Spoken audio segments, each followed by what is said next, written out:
So my name is Amanda Mooney, and I serve on Winterville City Council, and I'm also the Vice Chair of the Downtown Development Authority. We've got some good folks in this town doing awesome work.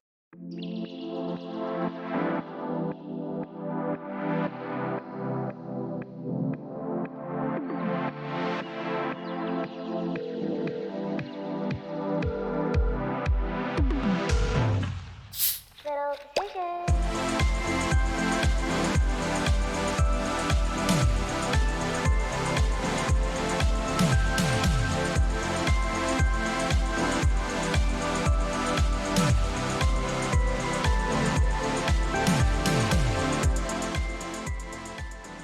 Hello, and welcome to Little Decisions Interviews.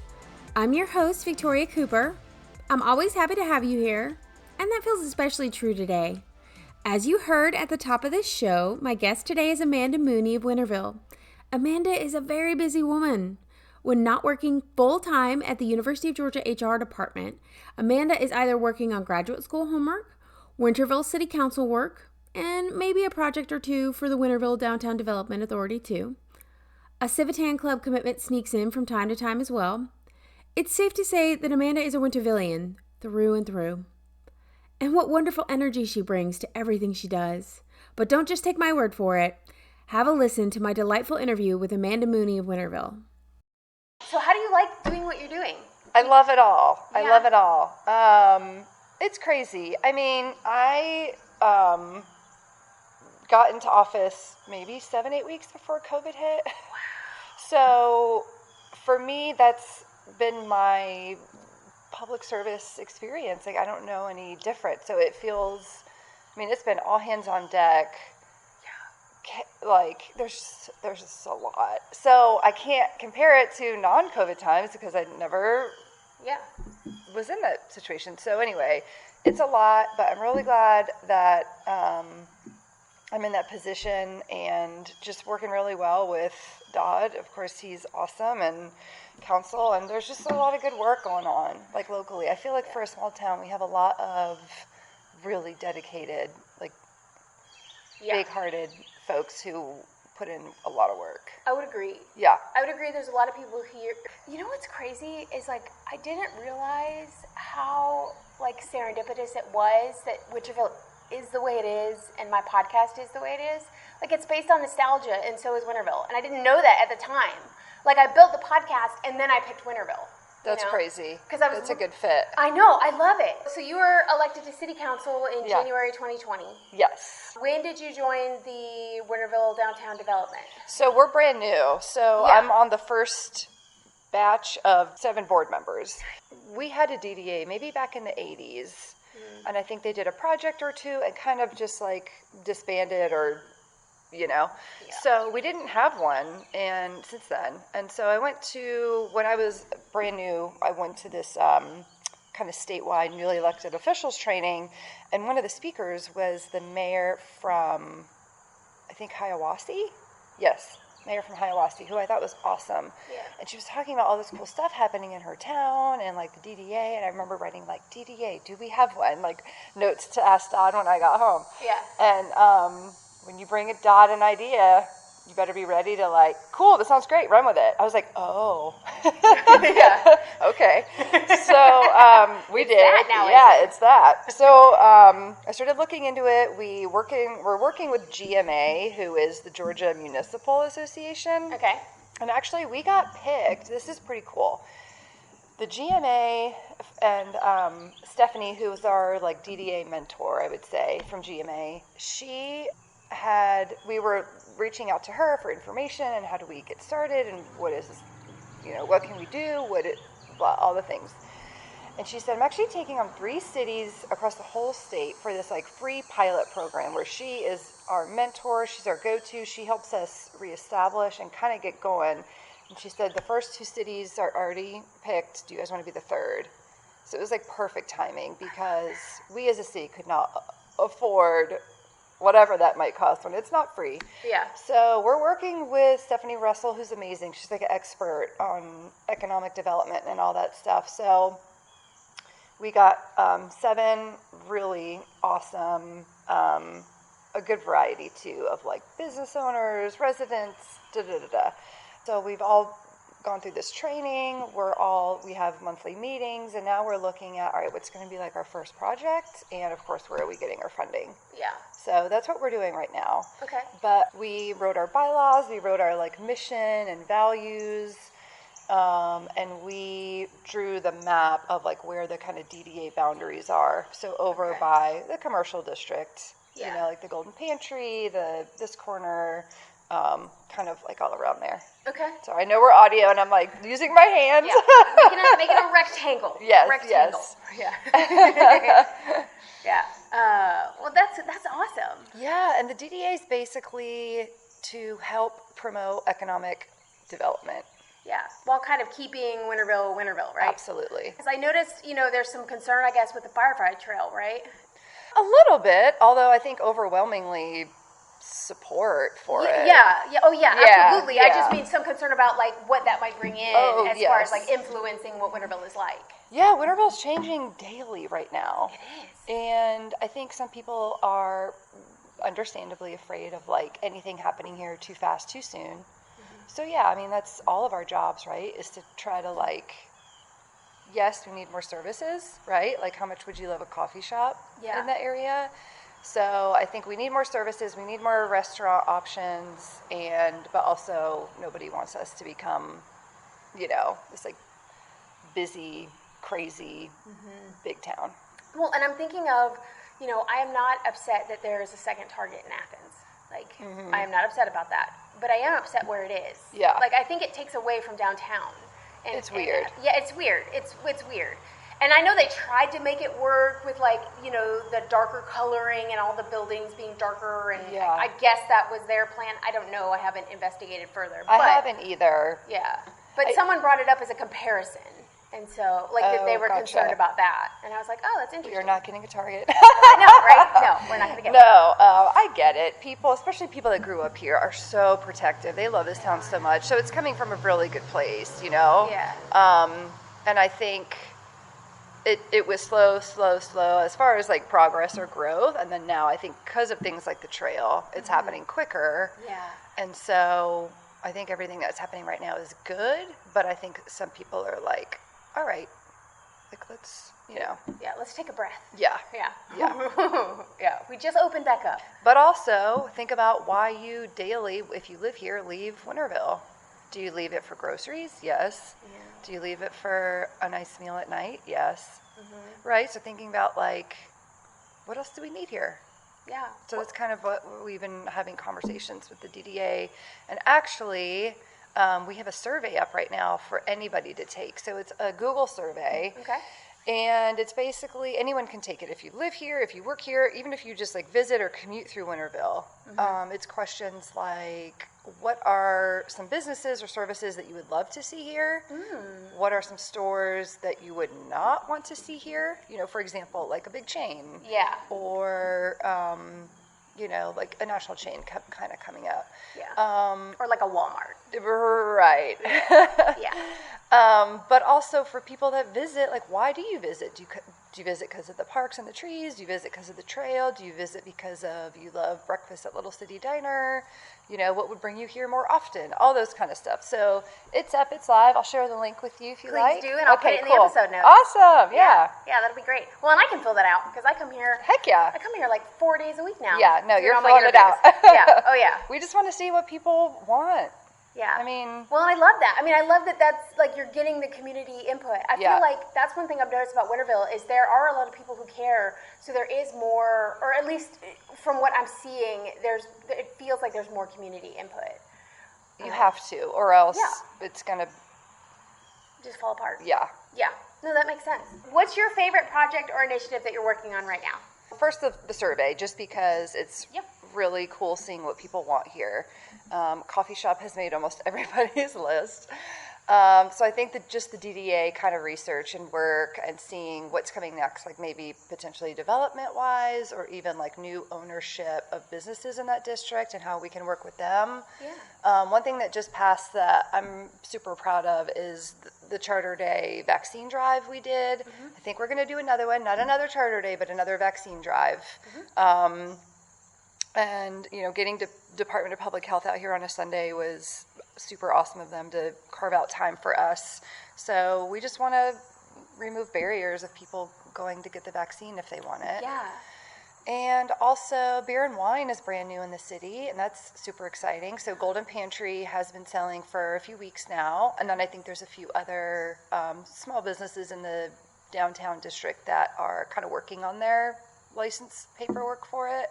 So I just think I'm really curious to see that revenue. I mean, that's a stream of revenue for the city, not just convenient for all of us. Again, you don't have to leave the city now to go get beer or wine, but it's also a revenue stream for the city because we get to keep that tax money in the city. That makes sense. Yeah. That's exciting. It is exciting. Well, because there's a lot that can be done here that, Winterville's already a great place, but, I just think of Chandler Park. I love what's happening over there. Yeah, it's awesome. Did you know Mr. Chandler? Yes. You did? Can you tell me about him? Yes, so I did not know him long. I actually met him and his wife when I was out, knocking on doors, canvassing for city council, and he was outside painting his front porch, repainting it. And him and his wife chatted with me for a few minutes. Really awesome couple, and I'll do it no justice, but if you ever get the chance to meet her, ask her about how they met and started dating, because their love story is amazing. But I just told him I was running for city council, and I didn't know who I was talking to. And he ran for mayor. He grew up here. He is very knowledgeable, he was so involved in our city, and I just didn't put the face together with the name at that point. So it was funny because he was super nice, but he's like, all right, I'm going to get back to my chore now. I'm like, all right, nice meeting you. He's like, one more thing. What do you think about blah, blah, blah? So every time I would go to walk away, he's like, all right, well, I'm busy painting. I'm like, yep, nice to meet you. He's like, wait, what about? So anyway, he was awesome. He actually invited me. He was a really big part of our Civitan club. Yeah. So him and his wife invited me to be a part of that, and I was their guest one night, and then I joined because of him. So I just feel like his legacy is that ripple effect of, impacting the town forever. Yeah. He did so much for this city, and I think it's awesome that not only is Chandler Park happening, but his wife can see the park from their front porch across Main Street. Oh, I didn't know that. I love that. I know. He just seemed so very kind. Yes. And that's how everyone described him. And I didn't, when I was first, I just felt drawn to Chandler Park as it was getting developed. And I didn't know why. I didn't know the story about him until recently. And so then that's when I was like, oh my gosh, that's why, Dodd was super affected with George's passing, as a lot of people were. George was like a mentor to Dodd, and so with the park and everybody that's pitched in to help the park happen so quickly, I feel like nothing in local government happens fast. And yet here we are with George Chandler Park almost done, so it's pretty awesome. Because that's really fast. It's fast. Yeah, it's fast. Yeah, and it's going to be a beautiful park. It's going to be awesome, and the dedication, we had the groundbreaking, which was really well attended, and then the dedication itself when it's 100% done. That'll be in October. That'll be in October. Maybe that's what I'm thinking of, October 14th for the dedication. Yeah, it's a beautiful tribute. His legacy will be felt for years to come, even folks that never got the chance to meet him. Yeah, like me. Yeah, exactly. Yeah. I love that. Yeah. So good. All right. What does kindness mean in your life? I think little things. I think we just all get so busy and so wrapped up in our own head and our own story and thinking we're this, I don't know. I think you can get wrapped up in this is my day and this is my to-do list and this is I'm so important, I'm in my head, blah, blah, blah. But just stopping and realizing that everybody you come in contact with is going through the same thing. Just knowing that everybody is dealing with their own stuff.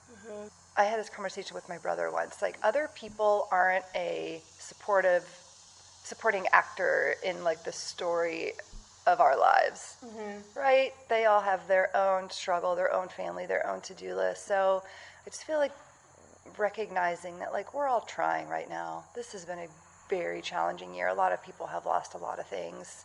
So I feel like it's something as small as smiling at a stranger. Yeah. Or if you're on a walk and you see a piece of trash. Yeah. Just, like, do the thing. Yeah. Just pick it up and go find a garbage can. Yeah, just do it. Yeah. Yeah. Well, and I love the way that you said it's just those little things. Like, that's why I called the podcast Little Decisions. It's because I knew that there was, like, these small choices I could make every day. Every day. Every single day. And that's where my power is. Mm-hmm. You know, because I think at the beginning of the pandemic, I felt really powerless. I just felt lost. And, you know, like, I'm sure a lot of people did. Mm-hmm. And I think, you know, as I've tried to grapple with being good about like wearing masks and things like that continually, you know, 18 months in, however far we're in, you know, I'm trying to still stay dedicated to that. Absolutely. You know, because that's a kindness. Like, that is a kindness. Yeah. And, you know, I think after I got my second shot, I had a few weeks of this false, like, Teflon, like, nothing can touch me, I'm vaccinated. And I was even like, oh, I'm just going to run into public for, like, one thing. I don't think I need my mask. No. Like, back to the masks. Yep. Back to social distancing. And it's for other people. Like, it's for other people and ourselves. Yeah, just like you said, little decisions throughout the day, holding the door for somebody, you know, letting somebody get ahead of you in line for coffee, whatever it is. Yeah. Just letting the world know that, like, don't get lost in the headlines or social media. We're all still, for the most part, good people with good intentions today. Well, you know what's interesting is I'm reading this book called Humankind. It's a positive history, and it talks about how we're actually, especially in moments of crisis, we're actually kind. We're kinder. You know, we respond. Most people end up responding to difficult situations with kindness, but we don't always see it. You know, we'll focus on, like, the worst aspects of it because that's what sells. Right. So, and I think that was another reason why I came up with the podcast is I just was like, I'm done with that. Yeah. Like, they can do that and that's fine, but I don't have to sell anything. Right. Like, take your scare tactics or take your, like, crazy, stressful headlines, but I'm going to produce kindness. Yeah, exactly. Yes, that is needed. Yeah. Well, and it works out, like, I feel like better because when you look at your story from the perspective of other people, like, I think you just realize that, we're just one of an infinite number of souls on this earth that have every right to be here. Absolutely. And, you know, I can't think of a more divisive, right? Like, but I think we all need to remember, like you said, step away from those stressful news stories. We all have more in common than we do differences. Mm-hmm. There is no planet B. We all have the same address here on this earth. Mm-hmm. You know, I am no better person than, you know, a houseless person sleeping in downtown Athens tonight. Yeah. You know, it's like we all have our stories. We all come to things with our own lens, via our own life experiences or our own biographies and families and all that stuff. But it's like, it's just gotten so battlefield every day, and it doesn't need to be like that. It gets lost in the noise, I think, our stories and our especially the stories of kindness. It's true. Yeah, I mean that's why when I do the podcast episodes, I do them from different perspectives. Like this week's is listen well, you know, so it talks about how listening well is a kindness, you know, because it is. Like I have tried to stop coming up with an answer while someone else is talking, and instead just listening. You know, like, and not in that, like, let them know that I'm paying attention and I'm focused by making eye contact. Right. But, like, no, I'm actually engaged in a conversation. I'm actually present, you know. I'm listening to what you're saying and I'm thinking about it and I'm, you know, thinking out loud, basically. Yeah. Which for me is not comfortable because I like to have that, like, very polished statement and be like, blah, blah, blah. Oh, yes, I'm very smart. No. Right. I just got lucky with some words. I threw them together. One of my I just started grad school last week, and one of my professors says, like, or she said in this handout, like, we're all afraid of not knowing the answer and looking dumb, you know, air quotes. Don't erase that. This is a learning environment. Mm-hmm. And so, like you said, listening for like I hear you versus listening to like, yeah, but I want to go next. It's huge. And my story is this. Yeah. Blah, blah, blah, blah. Yeah. I like that. Do you have like kind of a go-to random act of kindness that you do? I've had to scale it down. Yeah. I guess the first thing that popped in my head was at the beginning of COVID, it was also kitten season.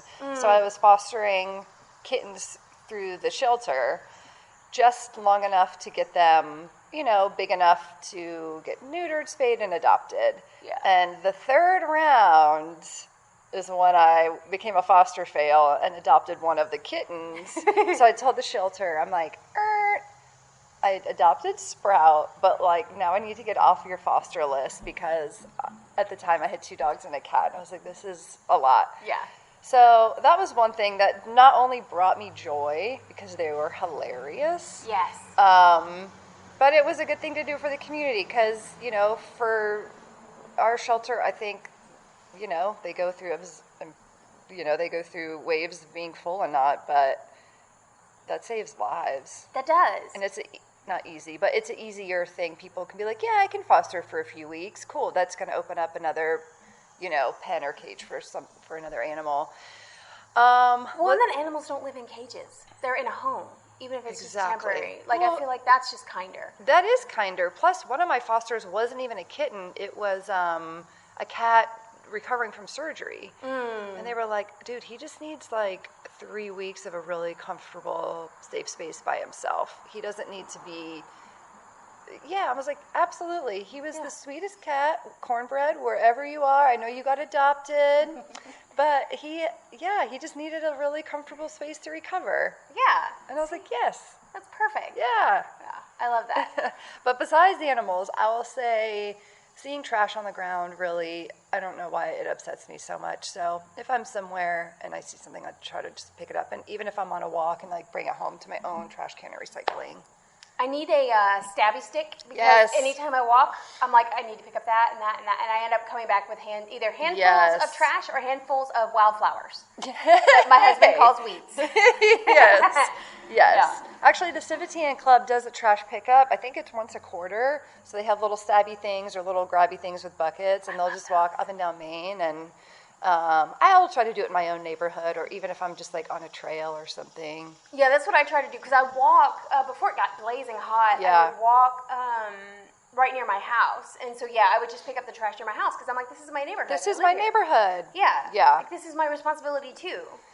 That's something I've taken on the past few years, is this whole thing about it's all of our jobs. Because if you ever have been somewhere or in a work setting or a family setting and somebody just like sees the full trash can and is like, I hope somebody takes that out.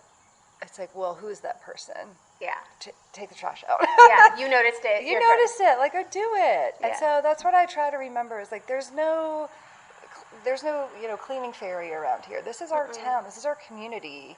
We have to carve out what we want it to be. And that means if you see something, say something or do the thing. Just do the thing and keep going. Well, and it's about compound efforts too, right? So if we all pick up 3 pieces of trash today, and there's 10 of us that do it, that's 30 pieces of trash. Right. Boom, right there. And it's showing your neighbors that, like, I care about our community. Yeah. Please don't do that again. Yeah, exactly. Yeah. Oh, when people throw things out of cars, I am never madder. Like, and I'll even tell my kids, I'll be like, see, we don't litter. Right. Because that could cause an accident, and this is our community. Like, there are trash cans. Like, yeah, and sometimes when I see, like, a beer bottle, a plastic cup, a styrofoam cup, I'm like, oh, that goes down to a very different rabbit hole of, like, single-use stuff. But it's on Main Street. It's in my neighborhood. It's at any trail you've seen trash. It's just like, come on. Yeah. Well, and it doesn't hurt for us to just do a little bit. Right. Again, I think it's that compound effort. Yeah. Yeah, it works totally. Yeah, it's totally good. Do you think there's a way we can make social media kinder? Oh, man, where to begin? She shook her head, so just know that that's how difficult this answer is. Part of me feels like what social media is now is way more negative than positive. I think it has gems of, oh man, I connected with my long lost, sister from 30 years ago. Yes, there's those stories, or the stories of, groups staying in contact that live all over the world, and that's cool. But between just like the political arguments, the bullying, and even just the more subtle like comparison game people play. The shaming, for sure, yeah. It's like you see somebody on this epic world vacation, and you're like, oh man, I'm just sitting here watching TV. Like, yeah. Why am I not in Greece right now? Yeah. So I feel like it brings people a lot of anxiety, a lot of comparison, and a lot of like feeling bad about themselves for no reason. Yeah, we don't need any of that. Maybe that person stayed for that trip for 20 years. Maybe whatever the case is, like, it's just so easy to compare. Be like, oh man, she has it all together, or he has this successful, fun thing going on, and I'm sitting here eating leftovers. Yeah. But everybody eats leftovers. Everybody is bored, watches TV once in a blue moon. And people don't post that because that's boring. That's boring, and like, they don't. I'm watching Netflix again. Yeah. Yeah. Netflix is like, are you still here? You're like, yes. Yes, I'm still here. Stop judging me. Right. So I don't know how to bring more kindness, but if there was an opportunity for people to like take a step back, stop with the comment, thread arguing, because that's just pointless. Has anyone ever been like, you know what, I'm going to read through this thread and hopefully change my perspective? Yeah. This is going to be the thing that does it. This is going to be the thing that really pulls me over to the other side. Yeah. So I feel like with so much of that, there's just walls up, and nobody is, what's the word I'm looking for? Vulnerable anymore. Yeah, exactly. That's what I was going to say. That's how I treat social media. Is I just try to be vulnerable, and I figure that's as close as I can get to kindness. And that's rare. Yeah, it is. Yeah, because it's hard. It is so hard, especially when other people. Yeah, I mean, look, you post something. I remember, like, when my dad passed away, there was such outpouring of people I hadn't talked to since, like, elementary school. They felt really good. Yeah, a year later, you could be in a stupid political argument with those same people. It's like, no. Yeah. If you want to know their opinion on something, ask them out for a cup of coffee. Yeah. Have a conversation. So anyway, I'm not pointing the finger. I've definitely been guilty of the like, but at this point, I'm like, you know what? Walk away. Yeah. Walk away. If I have to use all caps on social media, I close it down because I don't need to. It's just not. So to get back to your original question, I don't know the answer. Maybe we just need to shut it all down, pour some like bleach water on it and restart. I don't know, man. I still blame MySpace. I think it's all MySpace's fault somehow. I was on MySpace. Me too. Are you my age? Yeah. Ish? So I was born in 82. Oh, you're a baby. I was born in 78. That's like 4 years difference. I'm not a baby. No, I was on MySpace, and then I remember I was talking to my friend about Facebook, and I thought at the time, and this was forever ago, I was like, I was not a college student. I was in my probably mid to late 20s, maybe. Yeah, and that's like, how it started, was for college students. Yeah, I was like, I think that's just for like college kids. And now, of course, everyone's parents and grandparents are on it, and I was like, it's like a weird thing now. But yeah, at first I was like, no, I don't need to be on that. And then now I'm like, stop checking your stupid phone. What are you looking for? I know. I have all my social media apps together, and I'm like, don't you go over there. Yep. Don't go over there. Mm-mm. But I'll use the excuse that it's for the podcast. So I'm like, well, I have to check, how many people looked at my Instagram reel for the podcast. No, it's true. And I've toyed with getting off Facebook 1,000,001 times. And honestly, I would love to get off it, but I'll use the excuse of I do my personal social media. I have a city council page. I do social media for the Marigold Festival, and I help with social media for our DDA page. So I do check it a lot, or I'll post, But yeah, I mean, I find myself just like, what are you looking for? Stop scrolling. Go do a thing. Yeah. Go for a walk. Well, I appreciated you responding quickly when I had that question to the DDA about the Chandler Park picture. So that was nice. Oh, yeah. That was cool. Thank you. Yeah. It's good. I mean, look, it's in 2021. It's a good way to share information. It is. It's safe. I mean, in terms of like, spreading germs, it's safe. Sure. Yes. So it's like, hey, there's this thing going on, and tell all your friends. But kindness, I feel like maybe just, people could get more vulnerable, or if the environment created a space, which I don't think it does right now, where people felt safe doing that. Yeah. No, I like that. Yeah. What do you think a podcast about kindness can do to help make the world a better place? Anything around kindness will help the world be a better place. I love your efforts. Yeah. I mean, thank you. Yeah. Look, there's enough, as we've said, scary stuff out there. Anything around kindness. I think it's like a beacon of light is what I look at it like. So even when I'm having a bad day, I'll go listen to myself. And I'm not saying that in a boastful way. I'm saying that I write the episodes for that. I write them to be motivating and not necessarily inspiring, but, thought-provoking. Like, that's why I ask questions. Right. That and I have to ask a lot of questions. I know. No, I think, I think you're onto something. I think we need it. Especially, like I said, I keep saying this, but especially after this year, but it's true, especially after this year, we need kindness. We do. Everybody has had a very different experience during lockdown. Some people have had challenges with their kids being sent home from school. Some people are not able to check in on their elderly parents. Some people have gone through it living alone. I mean, there's just so many things. It wasn't easy for anybody, but any way we can spread kindness right now, it's needed. I agree with you, Amanda. Kindness is needed right now. As our interview came to a close, we talked about the magic surrounding the Marigold Market. You're not operating. Yeah, you've got to have your basic things. Yes, yes. Remember to eat lunch, drink the water, don't leave your phone in a lift. I am a good adult if I drink all my water and eat 3 meals a day. That is a goal. Seriously, yeah, it's kids. A goal. Yeah. Try to be an adult. Sometimes I'm like, have you had any water today? And Diet Coke and iced coffee doesn't count. I have to ask myself when I last had vegetables. Yeah. But working at the Marigold Market has actually helped with that because there's a lot of just fresh vegetables around anyway. Oh my God, those peaches. Oh, they were to die for. They were so good. I haven't had a fresh peach in years, and when I tasted one of those, I was like, oh my God, I forgot what these taste like. Yeah. I forgot they're so good. Have you had the cantaloupe pie? Yes. It's amazing. It's stupid good. Everyone's like, cantaloupe pie? I'm like, just taste it. Yeah. You have no idea. Mm-hmm. Oh, I bought one recently just because I wanted one, and I ate the whole thing myself. Yeah. I didn't even let my husband have any. Let me tell you what I love about the Marigold Market. Sorry, I know I'm off on 10 different tangents right perfect. now. The Sri Lankan family. Yes. Whoever thought in downtown Winterville you can get fresh, homemade Sri Lankan food? Yep. That's what I love about this. I'm like, the diversity of our farmers and our producers is awesome. It's amazing. Especially in year one. Yeah. Like Sherry, I'm in awe.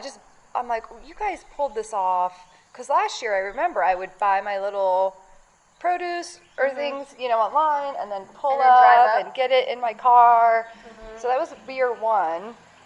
Kinda. I call this a complete restart for her. It is, because it's the first in-person one. Mm-hmm. And what they've done, it blows my mind. And that building, they put the walk-in, so there's the cold storage in there. Mm-hmm. That building is... At the old barbecue depot? Yeah. Yeah, I mean... It's, I know, I always have to remind myself. I'm that building over there. I do the same thing, or that thing, this. And then I'll just point to something. I'm like, I have to say what it is. No, I just love, that family. Everybody's so sweet. And the lady that makes the homemade macaroons. Oh, I know. Aisha, I think is her name. Yeah, she drives in from Atlanta. She does. Mm-hmm. And I'm like, okay, we have something special going on. Yeah, because there are plenty of markets in between here and there. Mm-hmm. And... I'm just so happy that they're being supported and that people are coming out, and I hope it's well worth their time. Yeah. As a vendor, I would say that it seems to be picking up. When people were on vacation in the summer, it was a little tough. Yeah. Especially for me, because I kind of gauge my day based on conversations more than actual money made. The money is a side thing. It's to help fund the podcast for sure. please come buy things. But it's not the primary focus. The primary focus is the conversations. Yes. And so I have to like make sure True. I measure it by that. Yeah, your podcast is talking to people and building relationships. Exactly. Yeah. Well, and I do live podcasting at the market, which is really fun because I get some really good conversations. Cool. I'll have to stop by next Saturday. Yeah. I don't know that I realized that. Yeah. Mm-hmm. Yeah, and then I know recently they got I forget what it's called, but basically the program where folks who have SNAP can double their Yes, spending. they're doubling the EBT. Yes. It's amazing. I mean, that's so exciting. That goes so far. Well, and especially for food insecure people. Like, those are the people who need it the most. Yeah. And to be able to get twice as much food, like fresh food, like actual food. I know. It's exciting. It's awesome. I love, too, what the Marigold Collective does with helping food insecure people in Athens. Yeah. So I totally crashed with Sherry's interview. I totally crashed one of their meetings. Oh, right. And they were so gracious. Yeah. But they were so nice. And it was so amazing to see just this group of people just wanting to feed people. Like, yeah. I mean, think of our basic needs, right? Maslow's hierarchy of needs. Let's get everybody housing, food, water, safety, and then we can, like, expect, right? Yeah, like nicer things. Right. Or, I mean, what Sherry and Shawanda Johnson, they're just like local superheroes, as Dodd calls them. They are. I love that he calls them that. I know. It's great. Yeah. Okay. How did the YouTube channel come about? Yeah. So I don't know. I cannot take credit for it. I think it was either Dodd and David Matthews Morgan. Yep, I know him. Okay. He would be an awesome interview. I'm going to ask him. He has done so much for our city, like the grant money from the Fox for the auditorium. Yeah, that was him? Wow. Yeah. So pre-COVID, our communication to citizens was like, come to the meeting. Yeah. I mean, of course, there's other things, right? There's the Gazette, there's the sign in front of the depot, there's the website. But still, as far as a meeting, it's like you either came or you could read the agenda online. If something piqued your interest, you would know if you wanted to attend or not. But when COVID hit and everybody was staying home, we still wanted to reach people, and we didn't want to pack the building, of course. So we were doing Zoom city council meetings, even all of us at our own homes. And then, they were broadcast on Facebook, on like the city's Facebook page, and then the city has a YouTube channel. Yeah. So you can watch the meetings live. Right now they're back in person. Might change. But we're always kind of keeping an eye on. We wear masks. Yeah, I saw. Yeah. That looked good. Yeah. But actually, one thing, if we have a few more minutes. We do. Okay. One thing I wanted to talk about is increasing communication to citizens. It's like always on my mind. Okay. So for a small town, I still feel like we're not reaching everybody. Yeah. And when we think about how we communicate with people, right, we have the awesome Gazette, but that only comes out quarterly. So if you're looking for like what's going on tomorrow, Yeah, it's not going to be helpful. Right. So we've got the Gazette, we've got the city website, we've got multiple city social media accounts, right? Like the Marigold Festival does their own, or the community center does their own. So we've got that. We've got the marquee outside the depot. We post, all meetings are open to the public, and those agendas and minutes get posted online for people to access. But at the beginning of COVID, me and Dodd had this conversation, like, how do we reach everybody? And we're not reaching everybody. And so I actually just made a post on my city council Facebook page throwing some ideas out there for how to connect with more people and how people want to receive information. And so one of the things I think we could do is ask for volunteers to almost be like neighborhood communication liaisons. Oh, yeah. Right? So say, like, I live in the Winter Hill neighborhood. If it's me, which somebody else volunteer. Yeah, please. I would just try to make an effort to, like, know what's going on in the city and then tell my neighbors, right? Yeah. Because... Or you could be on some listserv where, you get... Exactly. Like, every week you get something and then you just go and tell your neighbors. Exactly. Because as I was prepping for Charter Day and I was prepping for a vaccine clinic, I realized, I'm like, I didn't even tell my neighbor. Yeah. Like, my neighbor sees me, like, scrambling, running around. She's probably like, oh, what's she up to today? I'm like, no, I should have told my neighbor, of course. Yeah. I should have, but, yeah, again, going back to the, like, we're all busy, but... Yeah, but spread, yeah. Yeah, so the neighborhood kind of communications liaison is one idea. And then really just asking people, like, do you want to get an email once a week? Do you want to be on some sort of auto text thing? Do you want to get a snail mail once a month? Everybody wants to receive it differently, and I think we need to really make it a goal to, like, reach everybody. Because sometimes if it's a big item, right, like beer and wine was up for discussion, the room was packed, as it should have been, no surprise. But other meetings, when, like, maybe people aren't as invested in the topic, it could be empty. Yeah. So I don't know. I just want to make sure people know what's going on. People feel included. Everybody. This is a diverse little sweet town, and we need all voices. We do. So. Well, that's what makes it a better community response, is if it's responding to the community. Yeah. So. Exactly. Thank you, Amanda, for sitting down with me and for bringing your ideas and your passion to Winterville. If you would like to reach out to Amanda, please check the show notes for how to. As always, pineapple with care.